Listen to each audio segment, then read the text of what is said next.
السلام علیکم دوستو، میں ہوں راؤ قمر رضوان اور آپ دیکھ رہے ہیں میرا یوٹیوب چینل۔ میں ایک یتیم بچی تھی، چچا کے گھر پرورش پائی اور انہی کے بڑے بیٹے سے میری شادی ہو گئی۔ گھر کی لڑکی گھر میں رہی، میری زندگی میں کوئی تبدیلی نہیں آئی۔ جیسے پہلے تمام گھر کا کام اور ہر ایک کی خدمت کرتی تھی، ویسے ہی شادی کے بعد بھی کرتی رہی۔ میرے شوہر کا نام ایوب تھا۔ وہ بہت سادہ دل تھے اور مجھ سے محبت کرتے تھے۔ ان دنوں وہ ابھی کمانے کے لائق نہیں ہوئے تھے۔ ہم اپنے سسر صاحب کے دستے نگر تھے، اس وجہ سے گھر میں میری اور میرے شوہر کی حیثیت کم تھی۔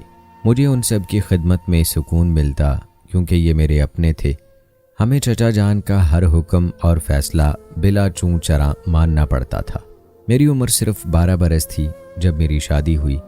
بس ایک دن سرخ جوڑا پہن کر میں پلنگ پر بیٹھی۔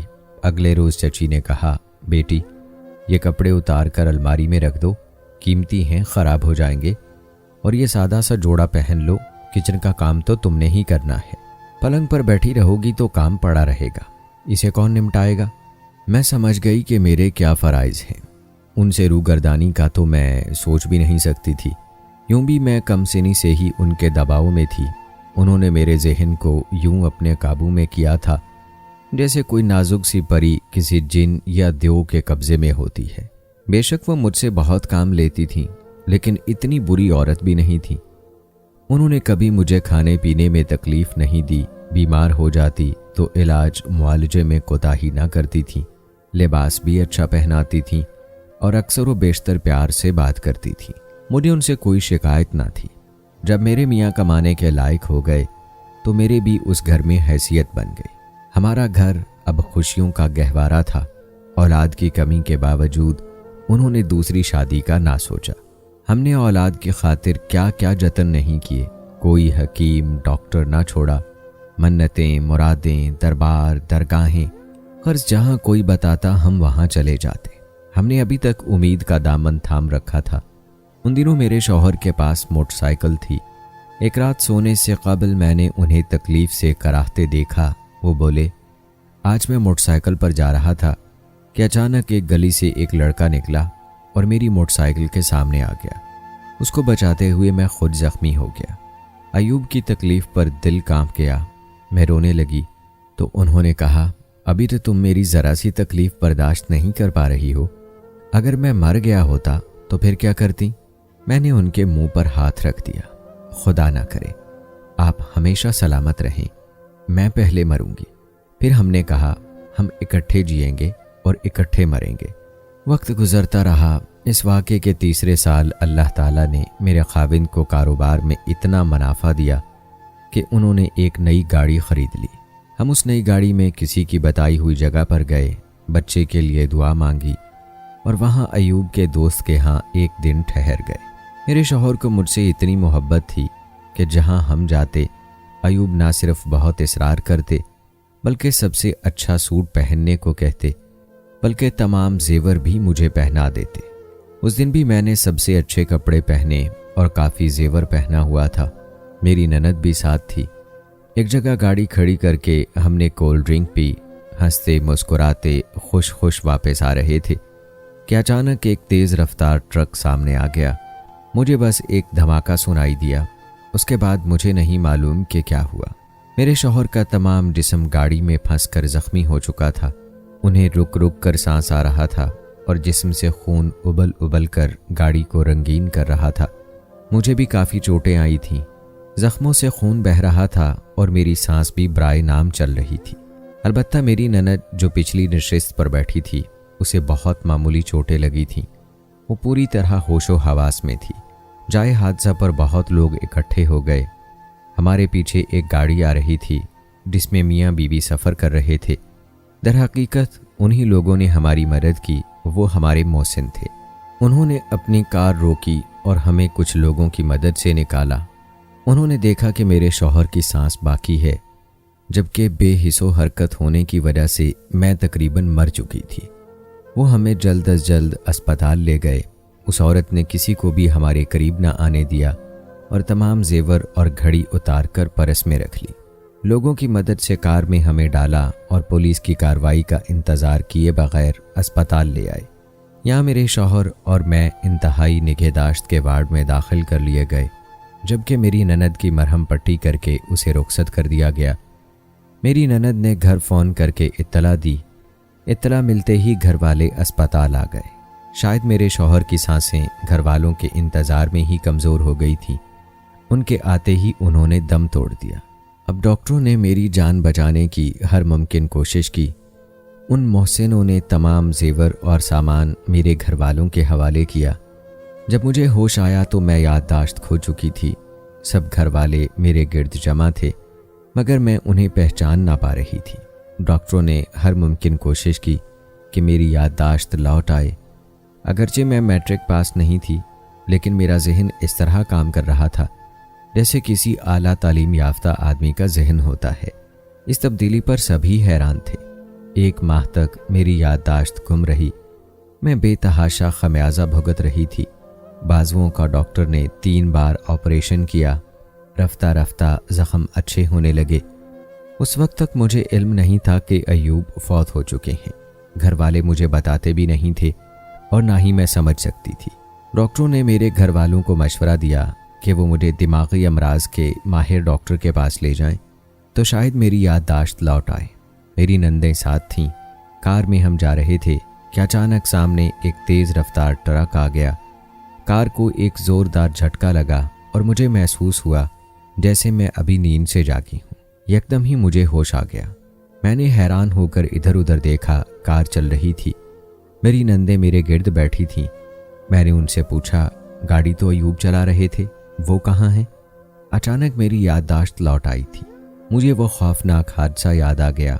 बहनों से पूछा, हम कार में कहाँ जा रहे हैं और मेरा शौहर कहाँ है? उन्होंने बताया कि वो कार के हादसे में ज़ख्मी हो गए थे और अभी तक अस्पताल में हैं। उन्होंने ये मुनासिब न समझा कि दौरान सफ़र मुझे इस अंदोहनाक हकीकत से आगाह कर दें कि अयूब फौत हो गए हैं। अलबत्ता उन्होंने ये बता दिया कि मेरी याददाश्त खो गई थी और वो मुझे इलाज की गरज से अस्पताल ले जा रहे थे। मुझे पता चला कि मैं 2 माह तक होशो आवाज़ से बेगाना रही हूँ तो बहुत हैरान हुई। मेरी यादों की जंजीर याददाश्त के लौटाने तक महदूद थी। अब मैं नॉर्मल बातें कर रही थी, सबको पहचान रही थी। इसलिए घर वाले अस्पताल ले जाने की बजाय घर ले आए। मुझे अपने महबूब शौहर की मौत के सदमे से बहाली में 1 साल लग गया। साल भर तक मेरे ससुराल वालों ने कुछ न कहा। उसके बाद उनका रवैया बदलने लगा। नंदे मुझे फालतू शय समझने लगीं, क्योंकि अब मैं पहले जैसा काम काज करने से भी कासिर थी। हादसे की वजह से बाजू की हड्डियां टूटी थीं, इसलिए मैं ज़्यादा काम काज नहीं कर सकती थी। सास मुझको देखते ही ठंडी आहें भरने लगती थीं, क्योंकि उन्हें अपना मरहूम बेटा याद आ जाता था। चाचा का ख्याल था कि मेरी शादी कर दी जाए ताकि बाकी मांदा ज़िंदगी का कोई आसरा तो हो। अब तमाम घर वाले इस कश्मकश में थे कि मेरा क्या करें। मेरी कोई औलाद भी नहीं थी जिसके सहारे बाकी ज़िंदगी काट लेती। नंदों को मुझसे तभी दिलचस्पी होती जब मैं उनके काम दौड़ दौड़ कर करने के काबिल होती। मैं ज़्यादा पढ़ी लिखी नहीं थी कि कहीं मुलाजमत कर लेती। बेकार आदमी किसी को भाता नहीं, वो तो एक मुस्तकिल बोझ होता है। अब सिवाय देवर के घर में किसी को मेरा ख्याल न था। हैरान थी कि जिस घर को पैदाइश के वक्त से अब तक अपना घर समझती आ रही थी, अब वही मेरा नहीं रहा था। अपने ही घर में मैं अजनबी बन गई थी। मुझे अजनबियत से 2-4 करने वाले कौन थे? वही लोग जिन्हें मैं अपना कहती थी और अपना समझती थी। ये सूरत हाल मेरे लिए नाकाबिले बर्दाश्त होती जा रही थी, लेकिन मैं मजबूर थी। दूसरी शादी का तसव्वुर भी नहीं कर सकती थी। मुझे अपने मरहूम शौहर से इतनी मोहब्बत थी कि अब तो उनकी यादें ही मेरी ज़िंदगी का सरमाया थीं। चचा भी अजब गू-मगू की कैफियत में थे। एक तरफ बेटे की मौत का सदमा था और दूसरी जानिब भतीजी की आइंदा ज़िंदगी की फ़िक्र। अभी मेरी नंदों की शादियां भी होनी थीं। ये लोग मेरी दोबारा शादी के तज़किरे करने लगे थे। एक तो शौहर की मौत का इतना सदमा था कि जाने मैं जिंदा किस तरह थी। मेरी तो दुनिया उलट गई थी। एक लम्हे में सब कुछ बदल कर रह गया था। मुझे चुप सी लग गई। सोच भी नहीं सकती थी कि ऐसा हो जाएगा। मेरे ससुराल वाले जाने क्यों इतने परेशान थे। उन्हें दिन रात एक ही बात सूझती थी, अब इसका क्या बनेगा, ये ज़िंदगी कैसे गुजारेगी। सिर्फ एक मेरा देवर ऐसा था जो कहता था, इसके हाल पर छोड़ दो, जो इसका नसीब होगा वही हो जाएगा, आप लोग क्यों इसको परेशान करते हैं। जब मैंने देखा कि इस घर में एक देवर ऐसा है जो मेरे बारे में हमदर्दी से सोचता है, तो मैं उसे अपना हमदर्द समझने लगी। सोचती थी कि घर में बस एक इंसान ऐसा है जिसको मेरे दुख का एहसास है, और वो मेरा देवर था। वो नहीं चाहता था कि मेरी मर्जी के बगैर कोई मुझे दरबदर कर दे। वो कहता था, ये घर ज़हरा का है, जैसे पहले था वैसे ही अब है। अगर किसी ने इसकी कफालत को बोझ समझा तो मैं इसकी कफालत करूँगा। हसन की बार बार हिमायत से घर वालों का जहन दूसरी तरफ चला गया। वो समझने लगे कि वो मुझसे शादी करना चाहता है। जब ये ख्याल उन लोगों के जहन में आया तो बात जुबान पर भी आ गई। इस बात का सुनना था कि दिल को धचका लगा। मैंने कहा, अब ये जुल्म भी मुझ पर होना था। मैं तो हसन को अपने छोटे भाई की तरह समझती थी, और आप लोगों ने ऐसा कहकर मेरा कलेजा ही निकाल लिया है। मेरे रोने और दुख करने पर हसन ने तसल्ली दी कि तुम कुछ भी मत सोचो, और जो दूसरे सोचते हैं उन्हें सोचने दो। हर इंसान को अपनी समझ के मुताबिक सोचने और अपनी सूझबूझ के मुताबिक बात करने का हक है। पहले तो मेरी सास इस बात का बेहद बुरा मनाती थी कि हसन क्यों मेरी हिमायत करता है और मुझसे हमदर्दी करता है, लेकिन बाद में जब चचा ने बच्चियों को कुछ समझाया तो वो किसी और ही सच पर सोचने लगी। एक दिन जब मैं बुखार में पड़ी फंक रही थी, वो मेरे कमरे में आई। हमदर्दी से मेरे माथे पर हाथ रखकर बोली, बेटी, मैं कब चाहती हूँ कि तुम हमारे घर से कहीं और जाओ। अगर तुम मान जाओ तो हम तुम्हारी शादी हसन से करने को तैयार हैं, क्योंकि रात तुम्हारा खाविंद मेरे ख्वाब में आया था। उसके हाथ में फूल थे। उसने मुझे कहा, माँ, ये फूल हसन और ज़हरा को दे दो। इस ख्वाब से मैंने यही मतलब निकाला है कि तुम्हारी शादी हसन से कर दूं, ताकि तुमको अपना घर छोड़कर कहीं ना जाना पड़े। एक तो बुखार की गर्मी मेरे वजूद को जला रही थी, ऊपर से सास ने ऐसी बात कही कि मैं जहन्नम जैसे अलाव में जलने लगी। मैंने सास की तरफ नफरत से मुंह फेर लिया और कहा, मुझे चंद दिन की मोहलत दीजिए, ठीक हो जाऊंगी तो खुद ही कहीं चली जाऊंगी। मेरा ये जवाब सुनकर वो खामोश हो गईं और कमरे से चली गईं। मैं सोचने लगी कि ये लोग कितने खुदगर्ज हो गए हैं। क्या इनसे मेरा कोई दूसरा रिश्ता नहीं है सिवाय बहू होने के? अगर मैं इनकी बहू नहीं रहती तो इस घर में रहने का कोई हक नहीं है। अपने कमरे में मुंह लपेटे पड़ी रहती थी और घर के तमाम अफराद सर जोड़कर मेरे बारे में मशवरे और मंसूबाबंदियां करते रहते थे। मैंने सोच लिया था कि इन लोगों का साथ नहीं दूंगी। ये घर छोड़ना पड़ा तो चली जाऊंगी। 6 माह तक अंदर ही अंदर खिचड़ी पकती रही। किसी ने मुझे कुछ ना कहा। एक दिन चाचा और चाची आए और कहने लगे, बेटी, हम तेरे बुजुर्ग हैं, ये तो तुम मानती हो। हम ये नहीं चाहते कि तुम हमारा घर छोड़कर किसी और घर जाओ। पहले तो हमारी बहू थी, अब बेटी भी। तुम्हारे बारे में सोचना हमारा फर्ज है। हमने हसन को समझाया है, वो मान गया है। अब तुम भी मान जाओ, ताकि 2 बोल निकाह के पढ़वाकर हम एक तरफ हो जाएं और बड़ा बोझ हमारे सर से उतर जाए। उस वक्त मैंने उनसे उलझना मुनासिब न समझा। बस इतना कहा, आप मुझे 2-4 दिन सोचने की मोहलत दीजिए। दिल में ठान ली कि अब इस झगड़े को ख़त्म कर दूंगी। कुछ खाकर ज़िंदगी ख़त्म कर लूंगी, या घर से निकलकर किसी दारुल अमान में जाकर पनाह ले लूंगी। उस रात बहुत रो रो कर दुआएं मांग कर सोई कि ऐ अल्लाह, तू ही मेरी रहनुमाई कर और मुझे कोई अच्छा रास्ता सुझा दे।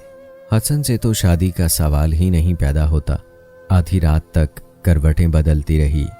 न जाने रात के कौन से पहर नींद आ गई। क्या देखती हूँ कि अब के अयूब ख्वाब में आए। उनके हाथों में फूल हैं। उन्होंने कुछ फूल मेरी झोली में डाले और कुछ हसन को दिए और कह रहे हैं, तुम हसन से समझौता कर लो। मैं इसमें खुश हूँ। उस वक्त मेरी आंख खुल गई। कैसा अजीब ख्वाब था। मैं कांप कर रह गई। बिस्तर पर पड़ी लरज रही थी, पसीना पसीना हो रही थी।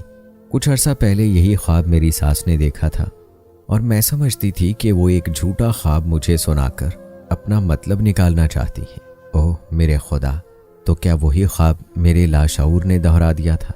वाकई ख्वाब था या वाकई ख्वाब में अयूब आए थे? सुबह तक मैं जागती रही और सोचती रही, यहाँ तक कि अजान की आवाज़ मेरे कानों में आई। तो मैं एक हतमी फैसले पर पहुंच चुकी थी। मैंने सोच लिया कि चाचा और चाची मेरे बुजुर्ग हैं और उन्हें मेरे बारे में सोचने का हक है। मैंने कुली तौर पर अपने आप को उनके हवाले करने का फैसला कर लिया। जब चची ने मेरा फैसला पूछा तो मैंने उन्हें कह दिया, चची जान, जैसी आपकी मर्जी, मैं आपकी बेटी हूँ और माँ बाप बेटियों के बारे में बुरा नहीं सोच सकते। यूं मैंने हथियार डाल दिए। उन्होंने अपने छोटे बेटे का निकाह मुझसे कर दिया। कई दिन मैं भी बुझी सी रही। दिल अपने पहले शौहर को भुला नहीं पाता था और देवर को बतौर शौहर ज़हन कबूल करने पर आमादा नहीं होता था। वक्त बड़ा ताकतवर मुनसिफ है। ये जालिम और जाबिर हुक्मरान है, इसके सामने किसी की नहीं चलती। रफ्ता रफ्ता माजी के घाव भरने लगे। ज़हन ने हसन को बतौर शौहर तस्लीम करना शुरू कर दिया। हसन ने भी मेरी मदद की। वो मुझे समझाता, हम सब तुम्हारी बेहतरी चाहते हैं और हम सब तुमसे प्यार करते हैं, इसलिए बहरहाल जो मुश्किल वक्त था वो गुजर गया। वक्त गुजरने के साथ साथ मेरे जिस्म में तवानाई आने लगी और मैं ज़िंदगी में दिलचस्पी लेने लगी। एक दिन हसन ने बताया कि मैंने भैया को ख्वाब में देखा था। अपने गले से फूलों का हार उतार कर मेरे गले में उन्होंने डाला था। जब ये ख्वाब देखा तो मैंने तुमसे शादी का फैसला कर लिया। ये कितनी हैरत की बात थी कि हम सब जो अपनी अपनी जगह परेशान थे और किसी फैसले पर पहुंच ना पा रहे थे, अयूब ने हर एक के ख्वाब में आकर हमारी मदद की। एक शख्स का बयान झूठा हो सकता है लेकिन तीन का नहीं। तभी से मुझे यकीन हो गया कि मरने वालों का अपने प्यारों से ताल्लुक़ ज़रूर होता है, बशर्तिए कि हम उन्हें दिल से याद करें। रिश्ते ने एक बार फिर मुझे इस घर के साथ टूटी हुई जंजीर को जोड़कर जकड़ दिया। अगरचे वो हादसा जिसने मेरे शौहर को मुझसे जुदा कर दिया था भूलता नहीं है। मेरा ज़हन अब भी कभी कभी खलाओं में भटकता है। अक्सर मैं चेहरे भूल जाती हूँ, लेकिन मेरी ज़िंदगी को नए रास्ते पर डालने वाले मेरे मोहसिन मेरे चाचा और चची हैं, जिनको इल्म था कि मैं बांझ हूँ। अगरचे मैं बाद में हसन के कई बच्चों की माँ बनी, फिर भी उन्होंने दूसरी बार मुझे अपने गले से लगाया और मेरी तमाम बेरुखी और मुखालफत को सह गए। वरना जिस यतीम भतीजी का शौहर वफात पा चुका हो, उससे पीछा छुड़ाना कौन सा मुश्किल काम है। अब मुझे लगता है कि हसन से शादी करने का फैसला सही था और जो रवैया मेरे चचा और चची ने मुझ यतीम से अपनाया, ऐसा बहुत कम होता है। सास ससुर या कोई भी रिश्ता बुरा नहीं होता, बस हमारी कुछ गलतियां इन रिश्तों में दरार पैदा कर देती हैं। रिश्ता निभाना है तो अपने दिल में एक कब्रिस्तान बना लें जिसमें अपनों की गलतियों को दफन करते रहें। तो नाजरीन, कैसी लगी आज की कहानी कमेंट बॉक्स में ज़रूर बताएं। मिलते हैं अगली वीडियो में। अल्लाह हाफिज़।